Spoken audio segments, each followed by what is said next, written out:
là pour l'adorer. Nous sommes venus pour recevoir ce qu'il a réservé pour nous comme bénédiction. Parce que chaque fois que nous nous rassemblons, il est toujours présent pour nous bénir et pour nous assister, nous conduire. Nous allons encore ce soir continuer notre sujet sur l'amour divin, l'amour fraternel, l'amour de Dieu envers nous et l'amour de nous envers lui et aussi envers les frères.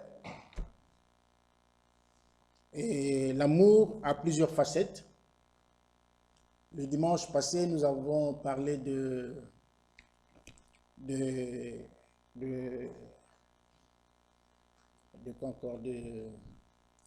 l'hospitalité. C'est aussi un élément très très important. C'est une vertu qui doit coller à chaque enfant de Dieu. Tout enfant de Dieu né de nouveau doit être hospitalier. Il doit exercer l'hospitalité.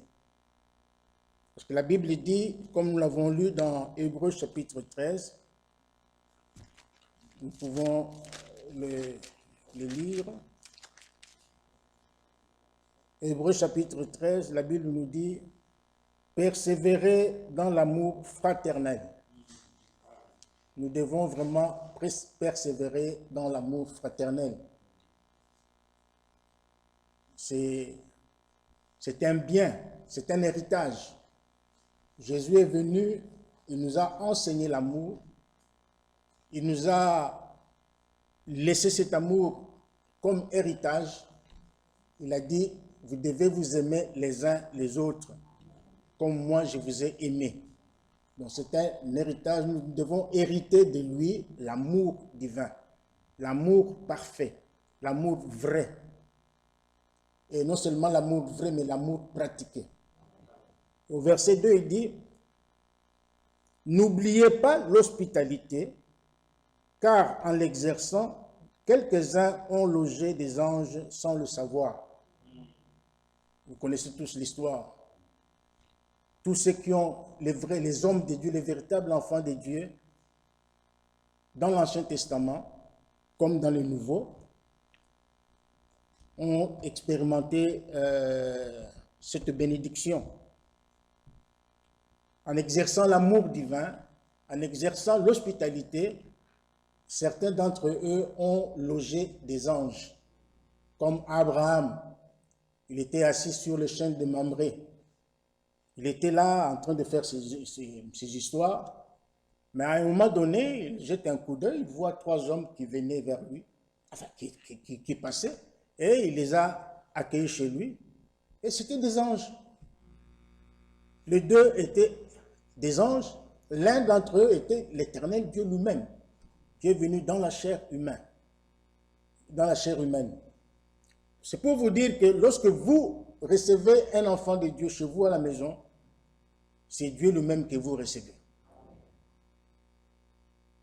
Si vous recevez un enfant de Dieu avec un cœur sincère, avec un cœur vrai, c'est Dieu lui-même que vous recevez. C'est vraiment important ces choses. Elles sont vraiment importantes. Nous devons exercer l'hospitalité.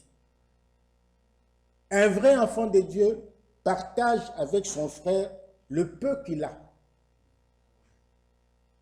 Le peu qu'il a, il le partage avec son frère. C'est ça l'amour. Et nous devons exercer l'amour divin. Nous devons pratiquer l'amour divin. Que Dieu nous aide vraiment à arriver à cette échelle-là, l'amour de Dieu, l'amour parfait. Parce que sans l'amour divin, sans l'amour parfait, nous n'espérons pas aller dans l'enlèvement.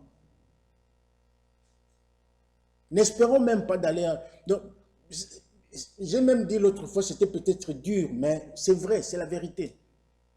Que si vous n'avez pas l'amour Donc, vous perdez votre temps en venant à l'église. Vous perdez votre temps en venant ici dans l'assemblée. Ça ne sert à rien. Parce qu'il faut, même Dieu, lorsque vous le servez, même lorsque vous l'adorez, même lorsque vous le louez, vous le glorifiez, vous devez avoir comme base dans votre cœur l'amour divin. Parce qu'il faut aimer Dieu de tout son cœur, de toute son âme, de toutes ses pensées et de toutes ses forces. Et celui qui aime Dieu doit aussi aimer son frère. Quelqu'un ne peut pas dire « j'aime Dieu, mais entre-temps, il hait son frère ». Ça n'a pas de sens. Quand on aime Dieu, on doit aussi aimer son frère. Ce soir, mon souhait ce soir, que nous puissions faire une prière, une véritable prière, que chacun aille devant son Dieu et réclamer l'amour divin. Que Dieu nous donne cet amour-là. Et le dimanche, nous avons montré aussi que beaucoup de gens ont perdu cet amour, l'amour de Dieu. Beaucoup l'ont abandonné. Et nous avons lu dans Apocalypse chapitre 2, nous pouvons le relire, Apocalypse chapitre 2,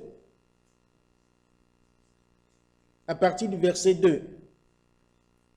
Je connais tes œuvres. Ça, c'est Dieu qui parle. Dieu dit que je connais tes œuvres. Il les connaît. Tes bienfaits. Les bons actes que tu poses. Dieu dit, je les connais. Je connais tes œuvres. Ton travail. Il te loue pour cela. Il te loue pour tes œuvres.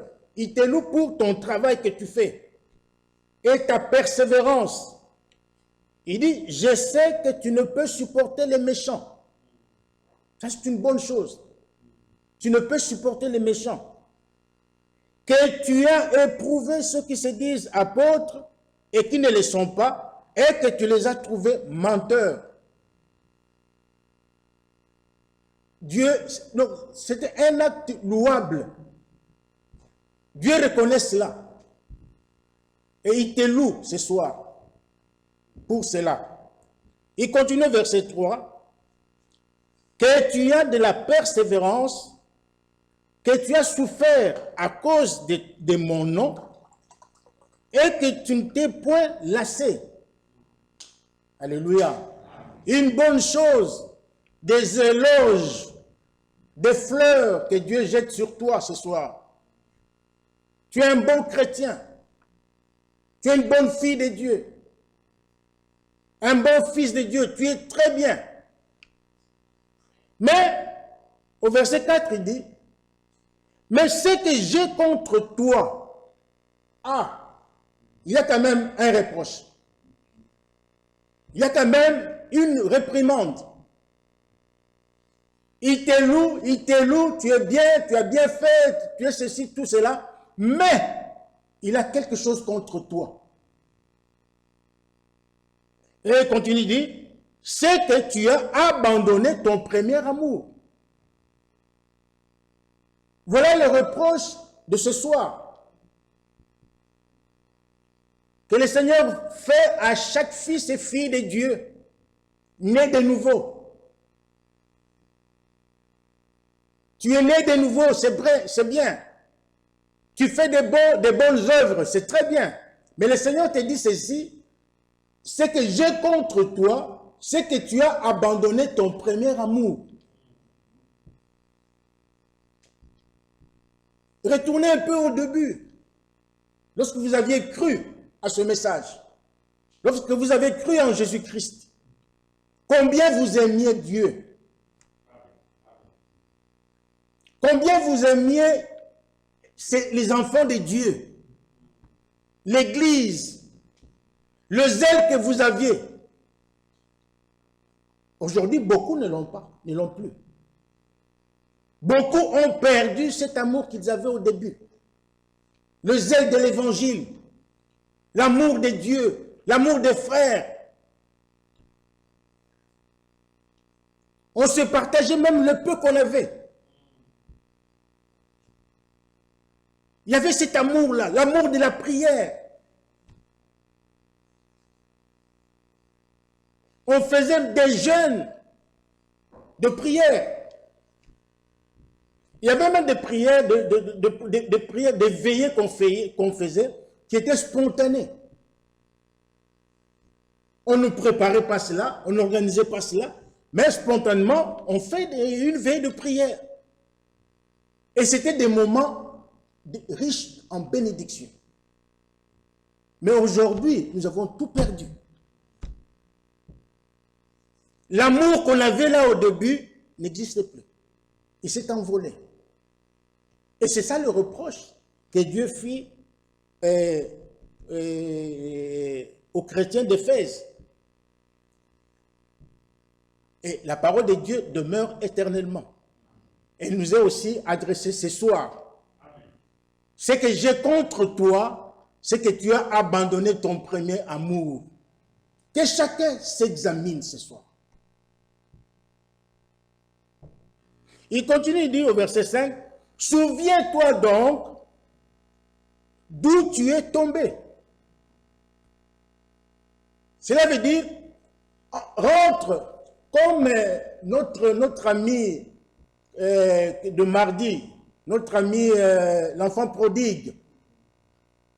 Lorsqu'il est parti loin de ses parents, il a dissipé tous les biens de son père. Il est parti faire de la débauche, vivre une vie vraiment loin de Dieu. La Bible dit qu'étant rentré en lui-même, c'est-à-dire, il a pris sa vie, il l'a mise devant lui et il a commencé à l'examiner détail par détail. Qu'est-ce qui n'a pas marché dans ma vie? Qu'est-ce que je n'ai pas fait qu'il fallait faire? Où est-ce que j'ai perdu l'amour? Qu'est-ce qui a fait que je puisse perdre l'amour que j'avais au début? Qu'est-ce qui a fait que j'ai perdu le zèle de l'évangile que j'avais? Qu'est-ce qui a fait que je puisse perdre la vie de prière que j'avais? Il est rentré en lui-même, il a examiné sa vie et il a trouvé là où il avait mal agi. Et qu'est-ce qu'il a fait? Il a dit, je m'élève, je rentre vers mon Père, je vais confesser mes péchés, je vais lui dire tout ce que je fais de mauvais, il a regretté, il s'est repenti. Il s'est repenti.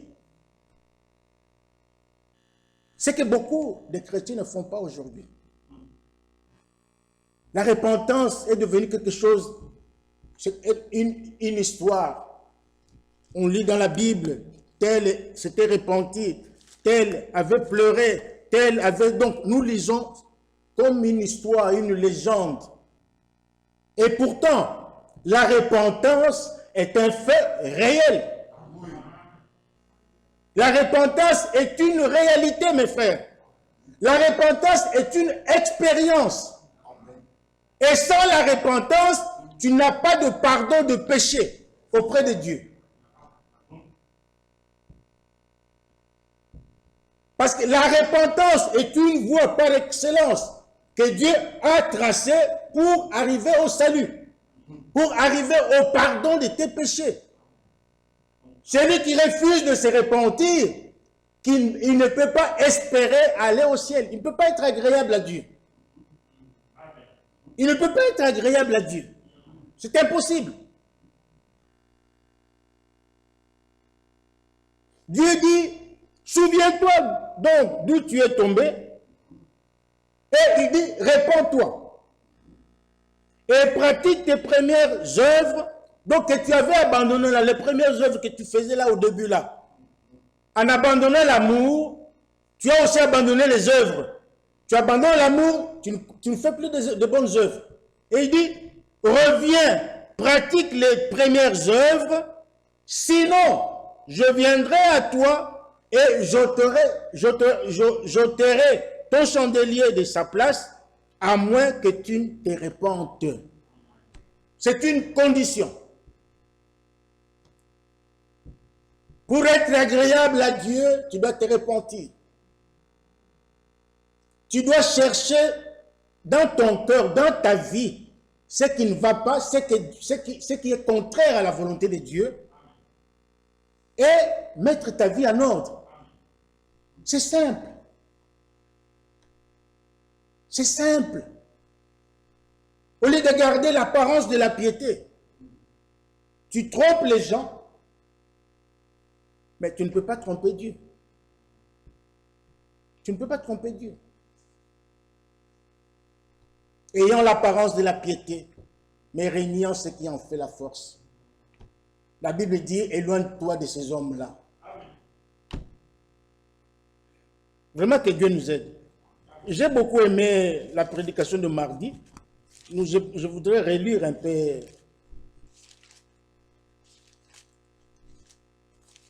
Luc chapitre 15.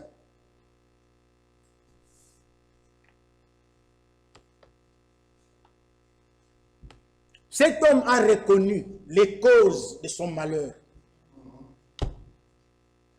Il a reconnu.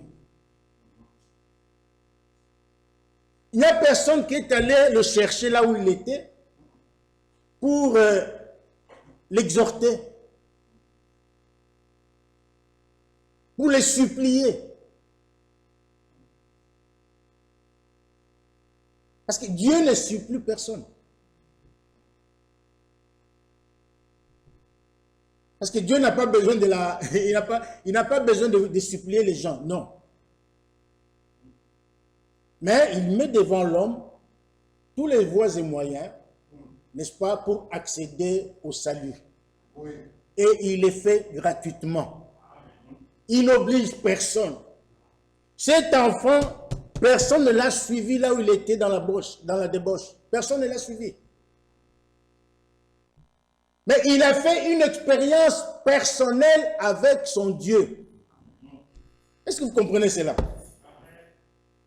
Il a fait une expérience personnelle.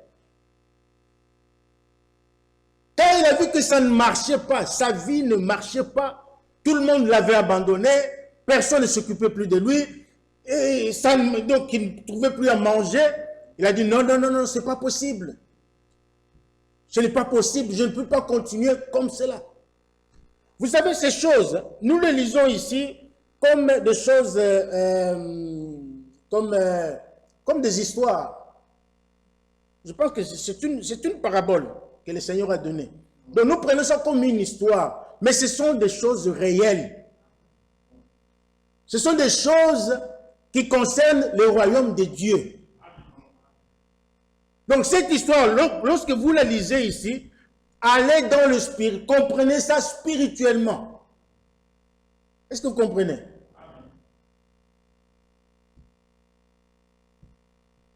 Le verset 17, Luc 15, 17.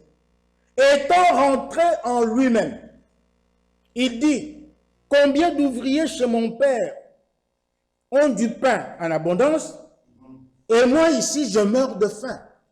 Mon père est riche, mon père a tout.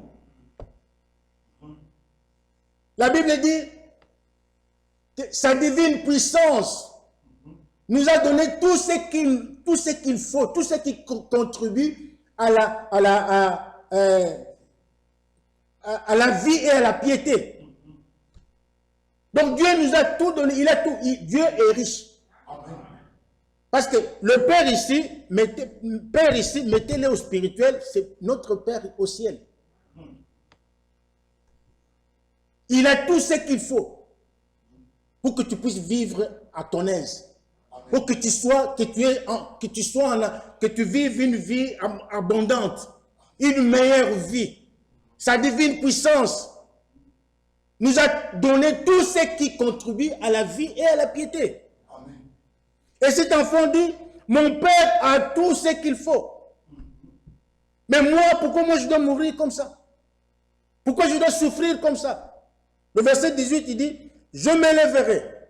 Personne ne lui a dit, lève-toi.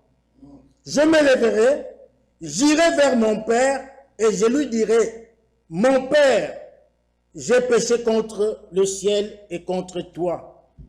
Alléluia. Cet enfant-là, c'est toi. C'est moi.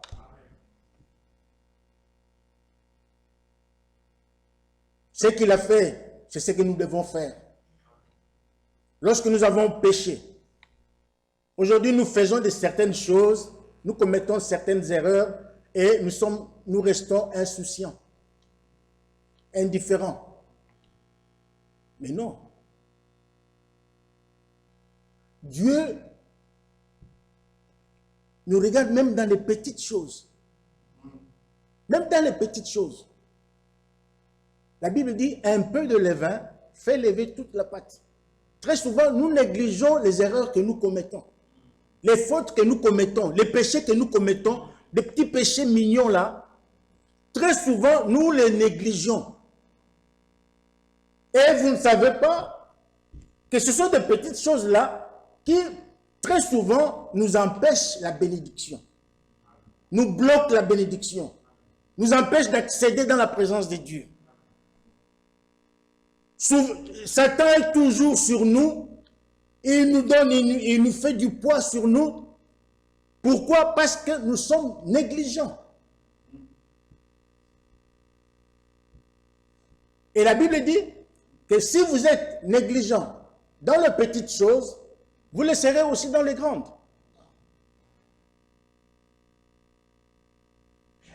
Si vous êtes négligent dans les petites choses, même dans les grandes aussi. C'est pourquoi nous devons veiller à notre propre vie. Chaque jour. Il y a une écriture qui dit, nous devons veiller à nos actes. De petites choses que nous négligeons là, nous empêchent les bénédictions. Nous empêchent d'entrer dans la présence de Dieu. Oui, il nous arrive souvent, tu te mets à genoux pour prier, tu commences à prier 2 minutes, 3 minutes, tu dois arrêter. Tu ne sais plus aller de l'avant. Pourquoi? Il faut rentrer là. Il faut faire comme ce jeune homme ici. Il est rentré en lui-même. Il a cherché, il a fouillé dans sa vie. Hein? Qu'est-ce qui n'allait pas? Parce qu'un vrai enfant de Dieu doit être constamment dans la présence de Dieu. Amen. Doit avoir toujours le temps de prier, de communier avec son Dieu. Oui. C'est notre vie. Ça, c'est la vie d'un chrétien. Je l'ai souvent dit ici, la prière doit être une nécessité pour un chrétien. Alors, continuons. Il dit, je m'élèverai, j'irai vers mon Père et je lui dirai, mon Père, j'ai péché contre le ciel et contre toi. Je ne suis plus digne d'être appelé ton fils. Traite-moi comme l'un de tes ouvriers. Vous savez, mes frères et sœurs, une des caractéristiques d'un véritable fils et fille de Dieu, c'est l'humilité. Un vrai enfant de Dieu est humble. Il s'humilie devant la volonté de Dieu. Il s'humilie devant la parole de Dieu. Il n'a pas honte. Il n'a pas honte. Il ne se gêne pas. Même devant des milliers de gens, si il a été frappé par le Saint-Esprit, moi, souvent quand je lis le frère Branham, je me demande si vraiment, vraiment cet homme était un homme spécial. Il lui arrivait dans un restaurant de se mettre à genoux avec quelqu'un pour prier.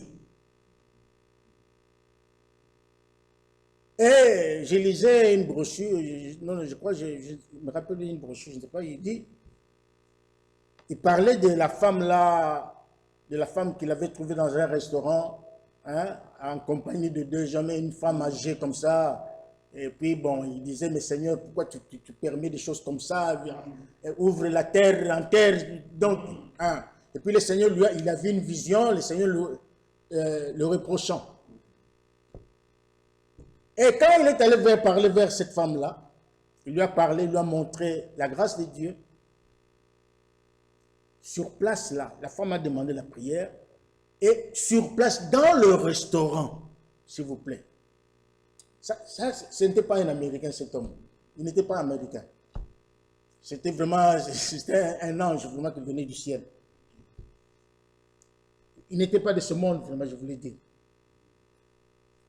Et il s'est agenouillé avec la femme dans le restaurant et lui-même dit que le restaurant avait été transformé dans une réunion de Pentecôte à l'ancienne mode. Mais souvent, nous avons honte, hein, de prier devant des milliers de gens, des païens. Or, cette vie-là doit nous coller. Amen. Cette vie-là doit nous accompagner partout, hommes et femmes. Nous ne devons jamais avoir honte, même de nous repentir, même de confesser nos péchés. Nous ne devons jamais avoir honte.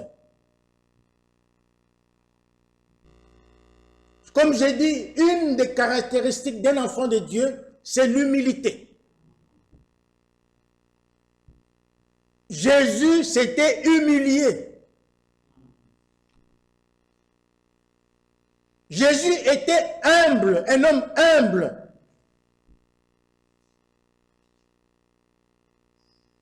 L'humilité, lisons un peu, nous allons revenir dans Luc chapitre 15. Lisons un peu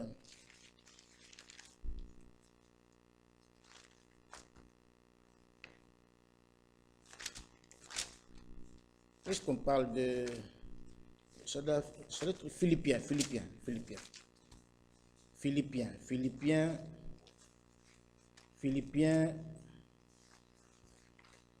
chapitre 2. La Bible dit, à partir du premier verset, « Si donc il y a quelque consolation en Christ, s'il y a quelque soulagement dans l'amour, l'amour soulage. Alléluia. L'amour donne un soulagement. Quand tu penses combien Dieu t'aime,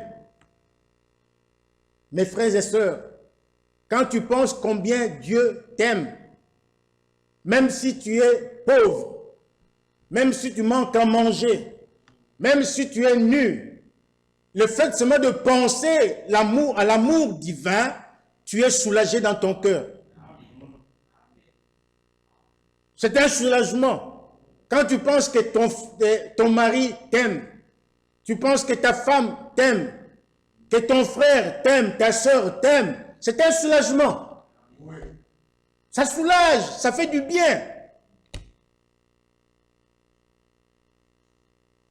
S'il y a quelque communion d'esprit, s'il y a quelque compassion et quelque miséricorde, mais là Paul dit, rendez ma joie parfaite.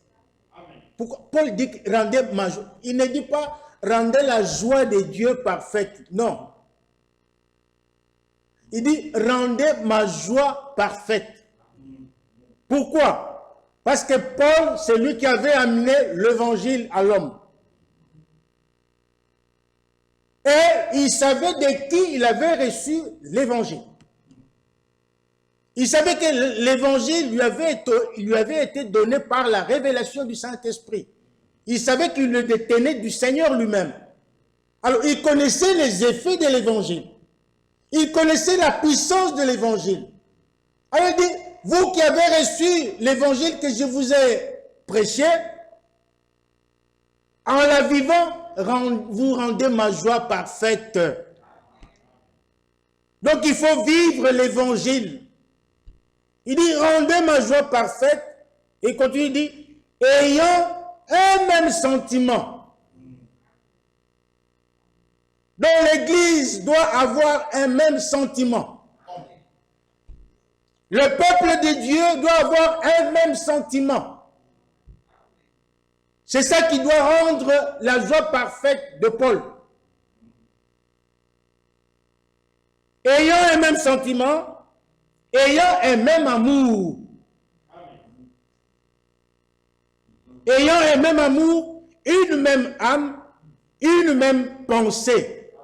C'est comme ça que c'est ce que nous devons avoir, c'est comme ça que nous devons être. Nous devons avoir le même sentiment. C'est-à-dire les sentiments qui étaient en Jésus-Christ. Ce sont ces sentiments-là qui doivent nous animer tous les jours de notre vie. Nous devons avoir le même amour que le Seigneur Jésus-Christ nous a laissé. Il dit, je vous ai aimé, vous aussi, aimez-vous les uns les autres. Nous devons être une âme, un cœur. Et il dit une même pensée. La pensée de Christ. Il s'agit de la pensée de Christ. Maintenant, écoutez le verset 3.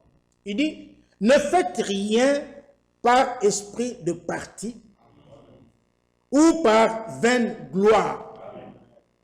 Alléluia. Mais que l'humilité vous fasse regarder les autres comme étant au-dessus de vous-même. Donc nous devons être humbles, même si tu es riche. Tu as beaucoup d'argent plus que tout le monde ici. Tu as beaucoup d'habits comme tu es riche, tu as beaucoup de biens. Tu es un grand dignitaire. Mais ici dans la maison de Dieu, quand tu es dans la maison de Dieu, devant le peuple de Dieu, tu dois t'humilier devant tout le monde. Et considérer les autres comme étant au-dessus de toi. C'est ça l'humilité. Parce que le seul qui est plus grand que tout le monde, c'est Dieu lui-même. C'est Dieu qui est le plus grand de tous. Mais nous ne sommes que des vermisseaux. Nous sommes que des vers de terre. Nous ne valons rien. Rien du tout. Mais tu fais le gros dos. Tu veux te montrer, moi, je suis, moi qui? Sois humble. Si tu te rabaisses, Dieu va t'élever. Mais si tu t'élèves, c'est toujours Dieu qui va te rabaisser. Donc, ne faites rien par esprit de parti ou par vaine gloire, mais que l'humilité vous fasse regarder les autres comme étant au-dessus de vous-même. Maintenant, le verset 4 dit, que chacun de vous, au lieu de considérer ses propres intérêts, considère aussi ceux des autres. Alléluia. Il ne faut pas regarder tes propres intérêts à toi. Regarde aussi aux intérêts des autres, aux intérêts de Christ aussi. Le verset 5 dit, ayez en vous les sentiments qui étaient en Jésus-Christ, existant en forme de Dieu, il n'a pas regardé son égalité avec Dieu comme une proie à arracher. Jésus n'est pas venu sur la terre en se vantant. Moi je suis Dieu, et moi c'est moi je suis le Dieu l'Éternel, et venez, si vous ne venez pas, non, c'était un homme humble. On a arraché sa barbe. On a craché sur lui. On a mis sur sa tête une couronne d'épines. Le sang a coulé. Humble. Il n'a pas discuté avec quelqu'un. Il n'a pas refusé qu'on lui fasse du mal. Il a tout accepté. La Bible dit comme un agneau. comme une brebis qu'on mène à la boucherie. Il n'a pas répondu aux injures, aux insultes qui lui étaient adressées. Il a tout accepté. Le pauvre, qu'est-ce qu'il avait fait? Rien du tout. Mais il lui donnait un exemple. Aujourd'hui, nous ne voyons plus cela. Nous nous laissons être emportés par l'orgueil. À moi je fais. À moi ceci. N'eût été moi. Non, ça c'est pas un langage chrétien.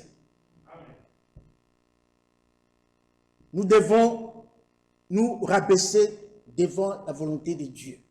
Nous humilier devant sa volonté. Existant en forme de Dieu, il n'a pas regardé son égalité avec Dieu comme une proie à arracher, mais il s'est dépouillé lui-même.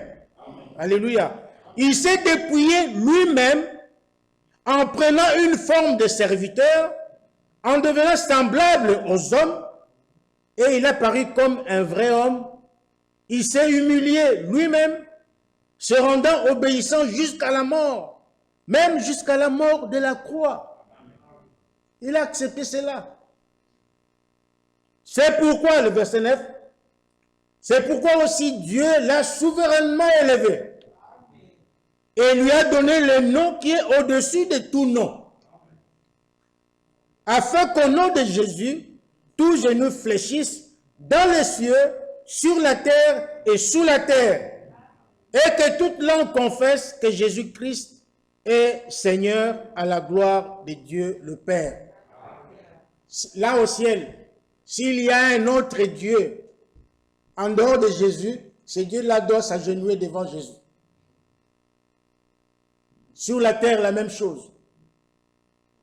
Et sous la terre. Pourquoi Dieu l'a ainsi élevé? Ça, c'est la divinité, c'est aussi un autre enseignement. Donc, pourquoi Dieu l'a si élevé, l'a élevé ainsi? Parce qu'il s'était humilié. Jésus a fait tout cela pour nous donner un exemple. Il a fait ça pour nous donner, il n'avait pas besoin de faire tout ça. Mais il l'a fait pour nous donner un exemple. Il s'est humilié comme cet homme. Nous rentrons dans Luc chapitre 15. Cet homme s'était humilié. Il a dit, je me leverai, j'irai vers mon Père. Je lui dirai que je ne suis plus digne d'être appelé ton fils. Je suis au verset 19. Traite-moi comme l'un de tes ouvriers. Quelle humiliation. Il s'est humilié. Et il s'éleva, verset 20, et alla vers son père. Comme il était encore loin, son père le vit et fut ému de compassion. Il courut, se jeta à son cou et l'embrassa. Ça, c'est le père. L'enfant était encore loin, son père le voit. Oh là, mes frères, ça, quel bel exemple. Son père le voit. Il est encore loin, il court et va l'embrasser. C'est ce que Dieu fait. C'est ce que Dieu a toujours fait pour celui qui se répand. Pour celui qui s'humilie devant sa volonté. Celui qui reconnaît ses péchés. Celui qui reconnaît ses erreurs, ses fautes, il s'humilie devant Dieu. Il crie à Dieu. Il invoque son pardon. Il invoque sa grâce, sa miséricorde. Dieu fera comme cet homme ici. Lorsque tu viendras, Dieu viendra en courant pour t'embrasser.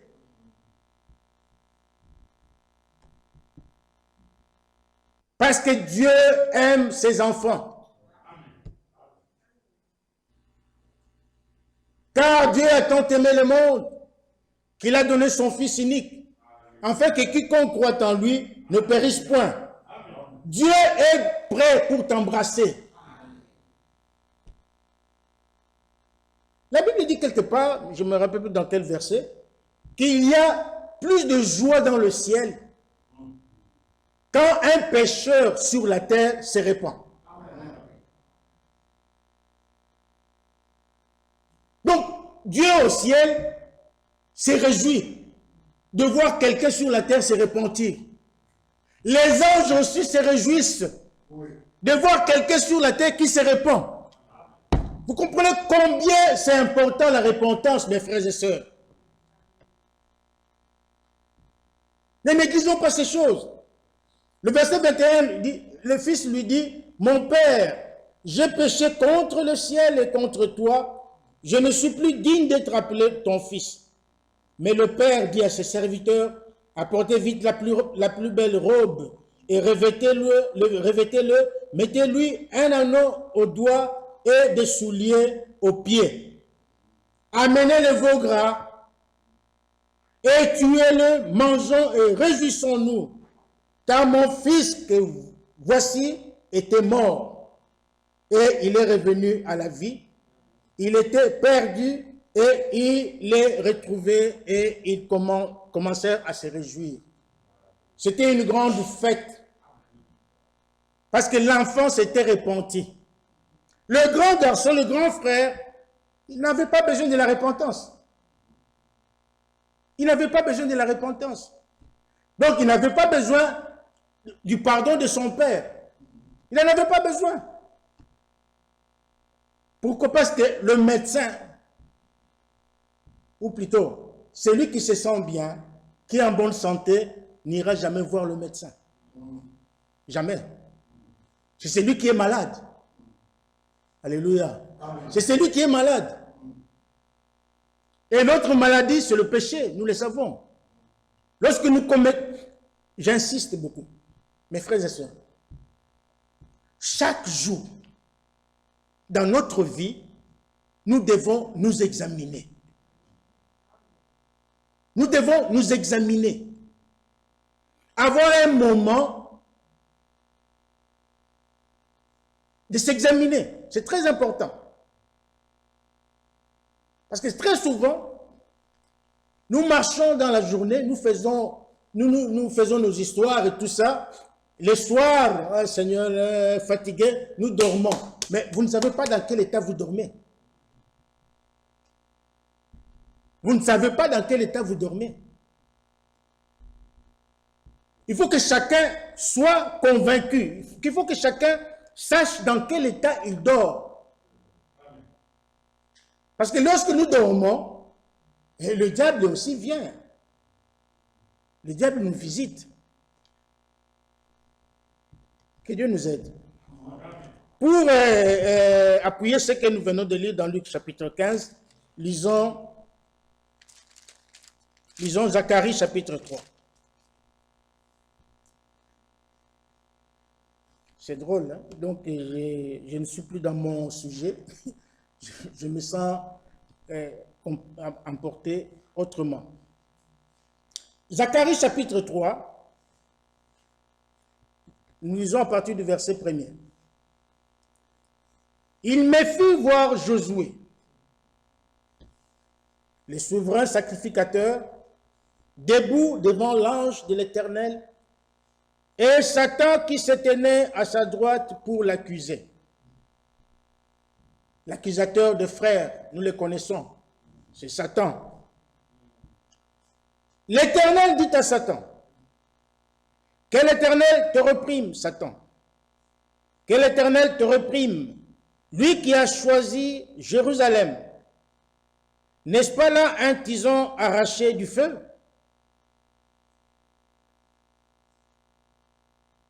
Le verset 3. Oh, Josué était couvert de vêtements sales et il se tenait debout devant l'ange. L'ange prenant la parole dit à ceux qui étaient devant lui, ôtez-lui les vêtements sales. Puis il dit à Josué, vois, je t'enlève ton iniquité et je te revêts d'habits de fête. Verset 5. J'ai dit qu'on mette sur sa tête un turban pur. Ils mirent un turban pur sur sa tête et ils lui mirent des vêtements. L'ange de l'Éternel était là. Ici, nous voyons un bel exemple de quelqu'un qui était pécheur, de quelqu'un qui était plein de péchés, mais devant le Seigneur, il a trouvé grâce. Il a trouvé grâce. Josué a été plein de péchés, mais il a trouvé grâce devant Dieu. Dieu qui lui dit, lui qui a choisi, donc il a choisi Jérusalem. Josué était un homme qui répondait au choix de Dieu lui-même. Il dit que c'est un tison arraché du feu. Toi aussi, ce soir, sache que tu es un tison qui a été arraché du feu. Ce soir, sache que tu as été choisi par Dieu lui-même. Son choix est tombé sur toi. Alléluia. Et si tu es couvert de vêtements sales, si tu te tiens debout devant le Seigneur va ôter le vêtement sale que tu as. Et il va te faire porter, n'est-ce pas, un turban pur sur ta tête, qui symbolise la justification. Pour être justifié, il faut aller dans la présence de Dieu avec tous tes péchés, avec toute ta vie mauvaise, et Dieu te recevra. Alors, revenons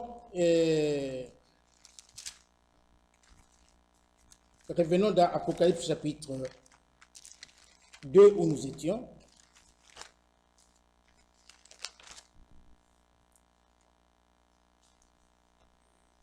Verset 4 dit, « Mais ce que j'ai contre toi, c'est que tu as abandonné ton premier amour. »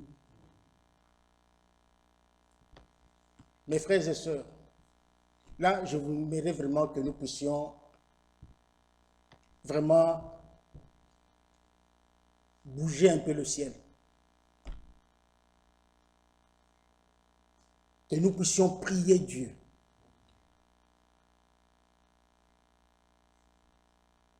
Si tu n'as pas, tu reconnais que tu n'as pas abandonné ton premier amour, pour toi c'est parfait, alors bon, là, ok. Là, c'est toi et Dieu.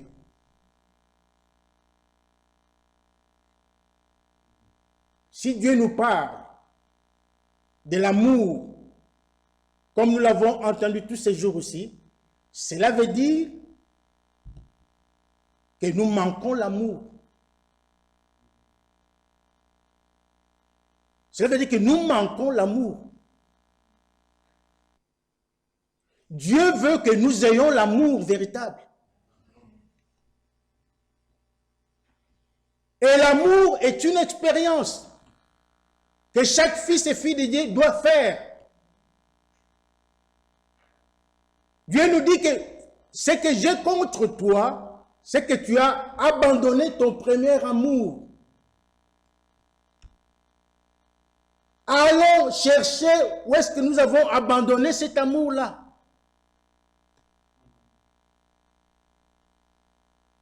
Que chacun de nous, ce soir, s'examine.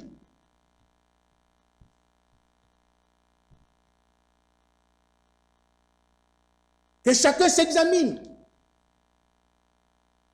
Que chacun se laisse sonder par Dieu. Que chacun se laisse éprouver par Dieu lui-même. David était un homme courageux. Écoutez ce que David dit dans Psaume 139. Dieu a eu des hommes vraiment sur cette terre. Des hommes vraiment courageux, des hommes de véritables combattants qui avaient compris le salut de Dieu. Des gens qui avaient compris Dieu. Psaume 139. Nous sommes en train de blaguer. Hein? Nous sommes en train de jouer avec ces choses. Nous sommes en train de négliger ces choses. Mais les premiers croyants, les premiers véritables combattants avaient pris les choses au sérieux. Nous sommes tellement civilisés aujourd'hui. Nous sommes civilisés, nous sommes, je ne sais pas comment. Donc, nous prenons Dieu pour un babonatal. Un Père Noël. Nous prenons Dieu pour un Père Noël. Et nous oublions que Jésus-Christ revient bientôt. Je suis même persuadé que les gens ont déjà, quand on a le 20 janvier, quand il y a eu prestation de serment aux États-Unis, cela avait motivé beaucoup de gens. Ça a motivé beaucoup de gens et les gens avaient comme une sorte hein? Les gens avaient une sorte de motivation, voilà le mot. Mais quelques jours après, la vie est redevenue normale. La peur qu'on a commencé à avoir, cette motivation-là, a disparu. Pourquoi? Parce que nous sommes habitués avec les choses du monde. Nous sommes habitués au péché. Nous sommes habitués à ces choses. Nous n'avons plus le temps de nous consacrer pour notre Dieu. Mais David dit ici, verset 23, Psaume 139, « Sonde-moi, ô Dieu, et connais mon cœur. » Il demande à Dieu de le sonder et de lui révéler son cœur. Qu'est-ce qu'il y a dans son cœur? Seigneur, qu'est-ce qu'il y a dans mon cœur? Où est-ce que j'ai abandonné le premier amour? Qu'est-ce que je fais dans ma vie qui a fait que je puisse abandonner le premier amour? J'aimais les frères. Aujourd'hui, j'aimais l'église. Aujourd'hui, j'aimais la parole de Dieu. Ça a diminué. Je vais à l'église quand je veux, quand je peux. On raisonne. Oh non, je ne vais pas là, je n'irai pas là parce que je risque d'avoir le corona. Je ne vais pas à l'église parce que. On commence à raisonner avec les choses de Dieu. C'est très grave. David dit, sonde-moi, ô Dieu, et connais mon cœur. Il dit, éprouve-moi. Qui demande les épreuves ici? Il demande des épreuves. Il dit, Seigneur, éprouve-moi. Pourquoi? Et connais mes pensées. Regarde, verset 24, si je suis sur une mauvaise voie. Et conduis-moi sur la voie de l'éternité. Alléluia. Voilà comment l'enfant de Dieu doit se comporter. Nous devons tous les jours que Dieu... Mes frères et sœurs, c'est vraiment important ces choses. Le premier amour. Ces gens ici avaient reçu des éloges de la part du Seigneur. Ce n'est pas le Paul, hein? Ce n'est pas un prophète qui lançait des fleurs sur eux. Non, c'est Dieu lui-même. Je connais tes œuvres, je sais que... Mais, ce que j'ai contre toi, c'est que tu as abandonné l'amour. Donc cela veut dire que malgré les œuvres, tes bonnes œuvres, malgré tout ce que Dieu t'a fait comme éloge là, sans l'amour, le ciel, niet. Il n'y a pas de ciel pour toi.